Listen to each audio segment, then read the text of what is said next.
বলো কি বলার আছে তোমাদের, যার জন্য এত এত কল, এত এত মেসেজ। মানে ফোন অন করলেই সঙ্গে সঙ্গে মানে মেসেজ ঢুকতেই থাকে ঢুকতেই থাকে ঢুকতে থাকে। 1 ঘন্টা ফোন হাতে করে বসে থাকতে হয়, তারপরে গিয়ে ফোনে কিছু কাজ করতে পারি। তো সামনাসামনি বলে ফেলো তো, কি বক্তব্য তোমাদের? কিছু বক্তব্য আছে থাকলে বলো। আর এই দেখো এটা পড়েছি, কেমন লাগছে কমেন্টে জানিও। এটা আমার অনেক দিনের,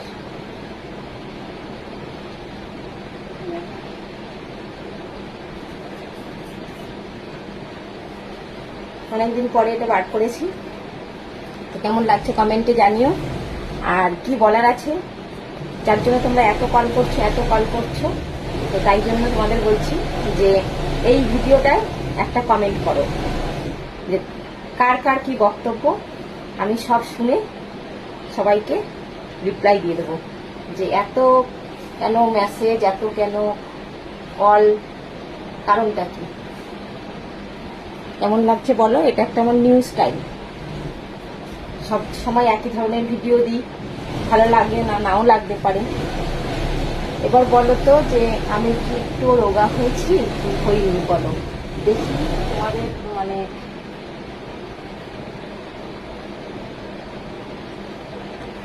আন্দাজটা ঠিক হয় কিনা। আমি আগের থেকে কি রোগা হয়েছি একটু, এই ড্রেসটা দেখে কি মনে হচ্ছে, যে রোগা হয়েছি নাকি না মোটাই আছি? সবসময় যে মোটা মোটা বলো তোমরা, এই ড্রেসটা পরার পরেও মনে হচ্ছে যে হ্যাঁ আমি মোটা? কাদের কাদের মনে হচ্ছে যে আমি মোটা? কমেন্ট করো ঝটপট করে। আর অবশ্যই তো বললাম যে কার কি বক্তব্য আছে এই ভিডিওটায় মানে কমেন্ট করো। আমি সবার মানে বক্তব্য কি কি প্রবলেম আছে সব সলভ করব।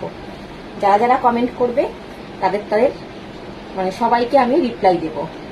কি বক্তব্য আছে সবাই ঝটপট করে বলে ফেলো দেখি। এরকম করে এখন আমি পোস্ট দিয়ে দিয়ে ছবি তুলবো, এটা এরকম করে কেমন লাগবে বলো। এরকম পোস্ট দিয়ে ভিডিও করব, এরকম পোস্ট দিয়ে ছবি তুলবো, বলো কেমন লাগবে। জানি তোমরা অনেকেই ভালো বলবে, অনেকেই খারাপ বলবে, তো যার যেটা মানে কাজ সে সেটা তো করবে, তাই না বলো। যেমন আমার এটা কাজ ভিডিও করা, তো আমি ভিডিও করি।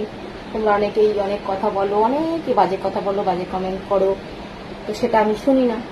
তো এটা আমার কাজ, আমি করে যাই। তারপরে দেখো সেভিং করেছি, কারণ অনেকে বলেছিল আগের ভিডিওটাই যে বৌদি সেভিং করো না নাকি, সেভিং করো না নাকি, তাই জন্য করেছি। দেখো সেভিং করে নিয়েছি। তো চলো এই ভিডিওতে ঝটপট কমেন্ট করো, আমি সবার প্রবলেম সলভ করে দেবো।